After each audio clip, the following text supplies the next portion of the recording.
2019, Tokyo, Japan. The 9th Rugby World Cup was kicked off by the host nation against the lowest seeded team at the tournament, a team that, technically, hadn't even qualified to be there. The Brave Blossoms defeated their opponents in a mostly forgettable game. Little did we know that this World Cup would be the last time most rugby fans would see of the Russian men's national rugby union team.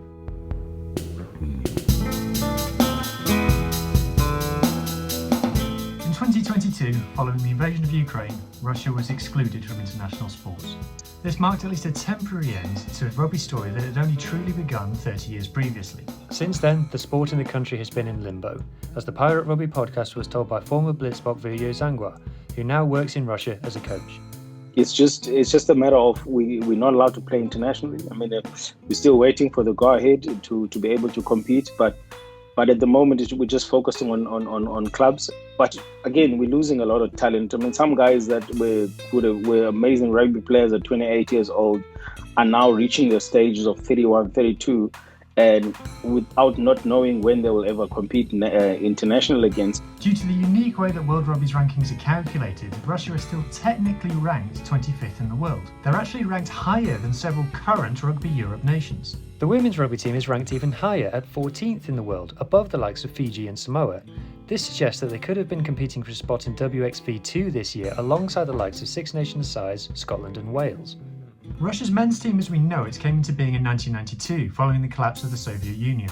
Yes, there was technically a Soviet team that existed previously, but that represented a much larger landmass and it was excluded from most tournaments due to the Cold War. Nicknamed the Bears, Russia's first ever game was against the Barbarians in Moscow, and their first ever capped international came against Belgium later that year. In recent years, they have been coached by current Netherlands and former Ospreys boss Lynn Jones, current Canada boss Kingsley Jones, and former Munsterman Mark McDermott. Their high point was a second place in Rugby Europe, a performance that enabled them to qualify for their first World Cup in 2011, where they played in a pool against Ireland, Australia, Italy and the USA. Russia knew they would be uncompetitive, so instead their aim was to produce a highlights reel and dedicated themselves to playing attacking rugby. And so, whilst they won no games and conceded 196 points, they did score twice as many tries as their American counterparts, 8-4. But they then failed to qualify for the 2015 event after losing a playoff against Uruguay. The Bears made a comeback at the 2019 World Cup, but you could argue it wasn't entirely on merit. The previous year, no fewer than 3 teams in Rugby Europe had been excluded from the tournament for fielding ineligible players, leaving the door open for Russia to take the vacant spot. To give a sense of how uncompetitive Russia were, the only other World Cup qualifying team that they beat in that World Cup cycle was Canada. They lost warm-up matches against club sides Connacht and Jersey Reds, at home. They actually wound up scoring the very first try of the 2019 tournament, but it was to be their only try in their 4 games. They scored just 19 points in total, making one of the worst attendees in the World Cup's modern history. But it's not just at international level that a team has been banished from the rugby community. And then in terms of the 15s, they obviously have a fully Russian championships going on. So they have like their own league where they have 3 cups. They have a knockout cup, and then they have one cup where it's just obviously like a long league. So the Russian Premier League is actually super easy to follow online. You can see I found it here, look.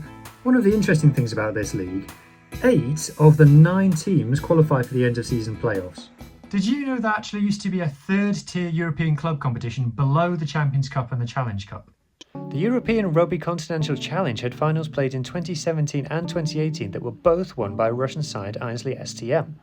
The first final was played at Edinburgh's Murrayfield, which was in fact an all-Russian derby.